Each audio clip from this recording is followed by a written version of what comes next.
1915 मध्ये आलेले महात्मा गांधी 1918 मध्ये एवढे महत्वाचे होता जे अध्यक्षपद लोकमान्यांना आयुष्यात कधी मिळालं नाही. पुण्यावरून पैलवान नेले होते. पंडित नेहरूंसारखं ग्लॅमर, बाबासाहेबांसारखे स्कॉलर किंवा काय असं व्यक्तिमत्व होतं. जरा शांत राहायचं, असं काही करायचं नाही. यशवंतराव म्हटलं, अगं आई मी काहीच केलं नाही, गांधींनी सांगितलं म्हणून केलं. आपल्या अनेक परिवर्तनवादी विचार प्रवाहांना परंपरेची स्पेस समजली. गांधी काय सांगायचं, सनातन हिंदू. माझ्या 1924 मध्ये महात्मा गांधी बेळगाव काँग्रेसचे अध्यक्ष होता आणि 1925 मध्ये राष्ट्रीय स्वयंसेवक संघ स्थापन. कारण तोपर्यंत वेगळ्या संघाची गरजच नव्हती, काँग्रेस होतीच. म्हणजे पेशवाई गेली असेल पण आता आपलंच राज्य आलेलं या प्रकारची खात्री होती. त्याचे सूत्रधार प्रामुख्याने कोण होते? मुंजे आणि हेडगे. तर ते तेव्हा काँग्रेसमध्ये होते. आणि क्रिसमस कॅम्पेन मध्ये मात्र मजबुरी का नाम होतं. गांधी आणि आंबेडकर यांच्यामध्ये मतभेद होते का? तर खूप मतभेद होते, तीव्र मतभेद होते. पण डॉक्टर बाबासाहेब आंबेडकरांचं अपहरण करण्याचा प्रयत्न करू शकतात की तुम्ही कल्पना करा. निवडणुकीमध्ये समजा मला उभं राहायचंय, महापालिका निवडणूक, जिल्हा परिषद निवडणूक, मला उभं राहायचं. मला किमान 10-15 वर्ष काम करावं लागेल. साधा मला नगरसेवक व्हायचंय, नगराध्यक्ष इथे बसलेले आहे. समजा मला साधा नगरसेवक व्हायचं. नगरसेवक होण्यासाठी सुद्धा किमान 15-20 वर्ष काम केलं पाहिजे. की माझं गाव आहे करमाळा तालुक्यामध्ये, सोलापूर जिल्ह्यामध्ये, केतूर नावाचं. उद्या त्या गावामध्ये मी गेलो ग्रामपंचायत निवडणूक लढवण्यासाठी, मला लोक लढवू देणारच नाहीत. मी जेव्हा जातो गावामध्ये आणि फक्त विचारतो की बाकीचे गप्पा लोक मारतात मागे की शरद पवारांचं कसं काय, अमुक कसं काय वगैरे. मी म्हटलं ना, ग्रामपंचायत त्याच्याबद्दल कशाला बोलतो, शक्यतो त्या बंधात पडूच नको असं. तर समजा मी उद्या ठरवलं की माझ्या गावात जाऊन मला ग्रामपंचायत निवडणूक लढवायची आहे, तरी पण मला 4-5 वर्ष काम करावं लागेल आणि मग कदाचित मी पडेल किंवा निवडून येईल. मला कायम प्रश्न असा पडतो की मोहनदास करमचंद गांधी नावाचा माणूस 1915 मध्ये भारतामध्ये येतो, दक्षिण आफ्रिका सोडून, आणि 1918 मध्ये 3 वर्षात देशाचा सर्वोच्च नेता झालेला असतो. 3 वर्षांमध्ये असं कसं होऊ शकतं? पण तोही तेव्हाचा देश, भारत,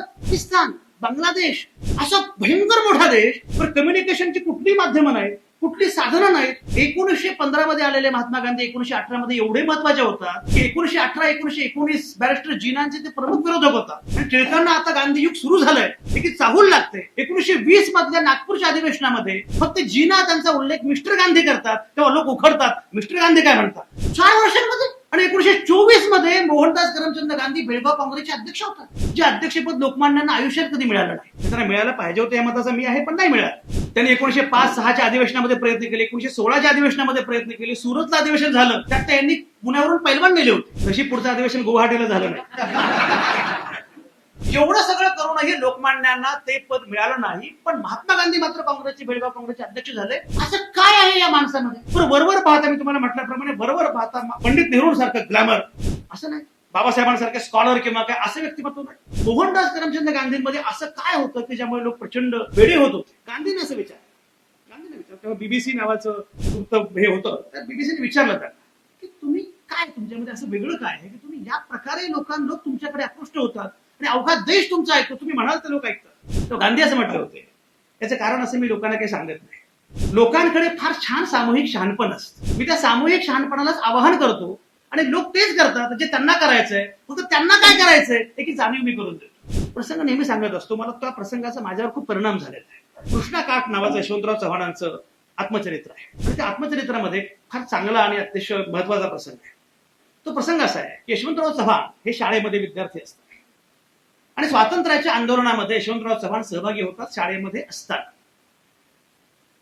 आणि तिरंगा वगैरे फडकवतात एका सरकारी कार्यालयात. तिरंगा फडकवल्यानंतर यशवंतरावांना धान असतात, यशवंतरावांना अटक होते. ही बातमी आईला कळते, यशवंतरावांच्या आईला कळते आणि आई रडायला लागते की अरे बापरे, माझ्या यशवंत अटक झाली. पण तिला 2 कन्सर्न असतात प्रामुख्यानं. पहिला कन्सर्न म्हणजे हुशार आहे यशवंतराव, त्याचं शिक्षण आता संपलं. आणि दुसरा कन्सर्न म्हणजे इंग्रज सरकारच्या विरोधामध्ये यानं आंदोलन केलं आणि थोरला मुलगा जो आहे त्याची नोकरी इंग्रज सरकारकडेच होती, तर त्याची नोकरी जाणार. आणि यशवंतरावांचे वडील नुकतेच गेलेले होते, तेव्हा आता आपल्या घराचं काही खरं नाही. मावडी रडू लागला.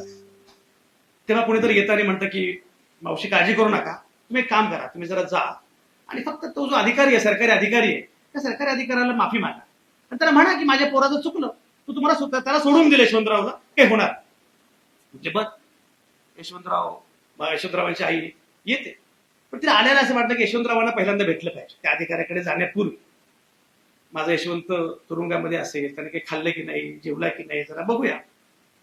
ती येते आणि यशवंतला म्हणते, यशवंता कशाला नाही ते उद्योग करतोस रे बाबा, आईच्या जीवाला घोर कारण नसताना. जरा शांत राहायचं, असं काही करायचं नाही.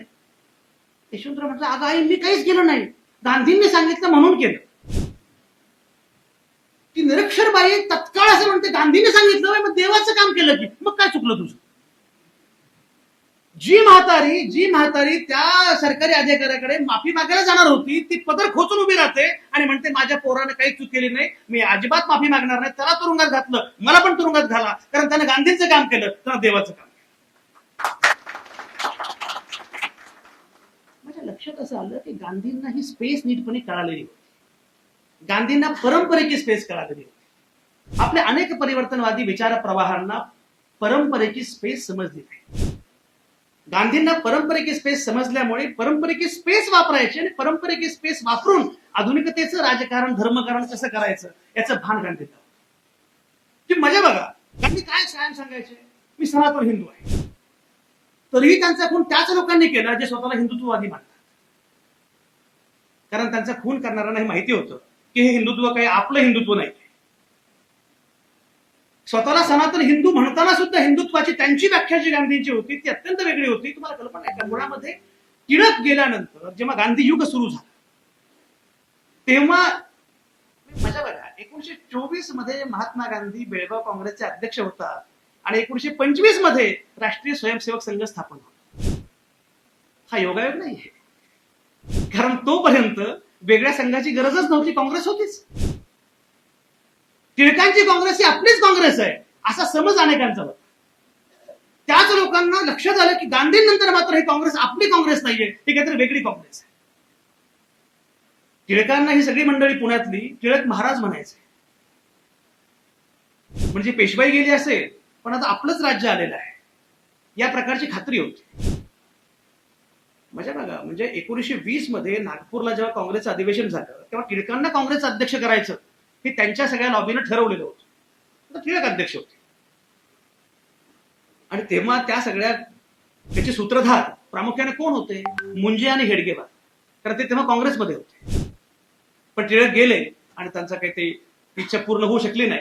टिळकांबद्दल बाकी अर्थाने अनेक गोष्टी बोलता येतील, पण सगळ्यात महत्वाचं म्हणजे टिळक युगातली काँग्रेस ही आपली काँग्रेस आहे आणि त्यानंतरची गांधींची काँग्रेस मात्र वेगळी आहे याचं भान यापैकी अनेकांना होतं. माझा मुद्दा असा आहे की गांधींचं भय तेव्हाच या लोकांना माहिती होतं की गांधींचं हिंदुत्व वेगळं आहे. गांधी परंपरेची स्पेस वापरतात पण ते वेगळं आहे आणि म्हणून गांधींचं भय होतं. गांधी का नको त्याचं सगळ्यात महत्वाचं कारण हे आहे. आणि दुसरी वाईट गोष्ट अशी आहे, तरीही गांधींना जाहीरपणे विरोध करता येत नाही. गांधींना प्रातस्मरणीय म्हणावं लागतं. अधिकृतपणे गांधी प्रातस्मरणीय आणि कुसबुस कॅम्पेन मध्ये मात्र मजबुरी का नाम महात्मा गांधी. पण थेटपणे जाहीरपणे गांधींबद्दल ही भूमिका घेता येत नाही, कारण शेवटी हा देश गांधींचाच आहे हे सांगावं लागतं. मध्यंतरी एकदा सांगितलं होतं की माझं एक भाषण होतं परदेशामध्ये, बाहेरच्या विद्यापीठामध्ये. मी गेलो आणि माझा परिचय करून देताना, ज्याप्रमाणे अनिकेतनं माझा परिचय करून दिला, माझा परिचय करून देताना त्यांना बाकी काही माहिती नव्हतं, कारण माझी बरीच पुस्तकं आहेत ती सगळी मराठीत, पण त्यांना काही कळत नव्हतं. पण त्यांनी माझा परिचय करून देताना सांगितलं, हे संजय आवटे, हे भारतामधून आलेले आहे आणि अशा भारतामधून आलेले आहेत ज्या भारतानं महात्मा गांधींना जन्म दिला. मला फार भारी वाटलं. मी परतलो आणि परतताना विमानात मी विचार करत होतो, हे खरंच आहे की मी त्या भारतातून आलो ज्या भारतानं महात्मा गांधींना जन्म दिला, पण मी त्याही भारतामधून आलेलो आहे ज्या भारतानं महात्मा गांधींचा खून केला. हा कुठला भारत आहे? गांधींना जन्म देणारा पण भारत आहे आणि गांधींचा खून करणारा पण भारत आहे. आपण कुठल्या भारताचे आहोत हा सवाल आज अत्यंत महत्वाचा झालेला असताना गांधींबद्दल पुन्हा या प्रकारे गांधी समजून घेणं अत्यंत महत्वाचं. मजा बघा, गांधींच्या परंपरेच्या अधिष्ठानावर नेहरू उभे होते. नेहरू अत्यंत आधुनिक. गांधी आणि आंबेडकर यांच्यामध्ये मतभेद होते का? तर खूप मतभेद होते, तीव्र मतभेद होते, पण त्याच्याहून अधिक तीव्र मतभेद खरं म्हणजे गांधी आणि नेहरू यांच्यामध्ये होते. पण तरी सुद्धा गांधींना माहिती होतं की शेवटी नेहरू हाच या देशाचं नेतृत्व करण्यासाठी अत्यंत पात्र नेता आहे. खरं म्हणजे गांधी आणि नेहरू यांच्यामध्ये वरवर पाहता साधर्म्याचे काही मुद्दे दिसतात का? हो, वरवर पाहता गांधींचे कपडे, नेहरू. गांधी अत्यंत देशी पद्धतीचे आहे आणि नेहरू म्हणजे ती मजा सांगतो, लॉर्ड माउंटबॅटन जेव्हा चालले भारत सोडून, तो त्यांचा निरोप समारंभ, सेंड ऑफ कार्यक्रम आयोजित केला होता. त्या सेंड ऑफ कार्यक्रमामध्ये माउंटबॅटनचं भाषण झालं आणि माउंटबॅटन असं म्हणाले, so gentlemen, I am the last Englishman to rule India. I am the last Englishman to rule India. Nehru खाली बसले होते. नेहरू हसत हसत गमतीने म्हणाले, no no, I am the last Englishman to rule India. एका अर्थाने इंग्रजी वातावरणामध्ये, इंग्रजी वर्तुळामध्ये युरोपियन, अमेरिकन अशा प्रकारच्या साहित्यानं घडवलेले नेहरू पूर्णपणे सगळे बदल. गांधींची शैली वेगळी, नेहरूंची शैली वेगळी, पण तरीही गांधींना हे माहिती होतं की हा सगळा वारसा नेहरूच पुढे नेऊ शकतात. याचं सगळ्यात महत्वाचं कारण काय असेल? आपल्याकडे अलीकडे फार लोकांना त्रास होतो की पण ते सरदार वल्लभभाई पटेलच पहिले पंतप्रधान व्हायला पाहिजे होते. तुला कोणी विचारलंय? प्रश्न काँग्रेसचा होता, त्यांना ठरवायचं होतं. पण यापैकी अनेकांना, मी नेहमी सांगतो, यापैकी अनेकांना हे माहिती नसतं की पहिली सार्वत्रिक निवडणूक झाली 1952ला आणि सरदार वल्लभभाई पटेल गेले 1950ला. पण तरीही या प्रकारच्या गोष्टी सुरू असतात. पण मुळामध्ये नेहरूंना करण्यामागची सगळ्यात महत्वाची भूमिका काय असेल, महत्वाचं कारण काय असेल? नेहरूंकडे असणारी वैचारिक स्पष्टता आणि वैचारिक बैठक. एक लक्षात घ्या, एक वेळ गांधी आमचे, गांधी प्रातस्मरणीय असं हे लोक म्हणू शकतात. डॉक्टर बाबासाहेब आंबेडकरांचं अपहरण करण्याचा प्रयत्न करू शकतात की जे बाबासाहेब आंबेडकर जेव्हा राज्यघटनेची निर्मिती करत होते तेव्हा या जातीच्या माणसाला राज्यघटनेची निर्मिती करण्याचा अधिकार आहे का, असा प्रश्न जे लोक अग्रलेखांमधून विचारत होते ते लोक आज बाबासाहेब आमचे. रामचंद्र गुहांचा खूप महत्वाचा निबंध आहे, हुज आंबेडकर विच आंबेडकर. पण ते अपहरण करण्याचा प्रयत्न पण जे लोक करतात ते आंबेडकर पण आमचे म्हणू शकतात. ज्या बाबासाहेबांनी एका अर्थानं हिंदू धर्मामधून एवढा मोठा समूह वेगळा केला तरीही ते बाबासाहेब आमचे. पण सनातन हिंदू म्हणणारे गांधी मात्र आमचे वाटत नाही. आणि त्याहीपेक्षा नेहरू तर अजिबातच आपले, नेहरूंबद्दल तर शक्यच नाही. याचं कारण नेहरूंची वैचारिक स्पष्टता.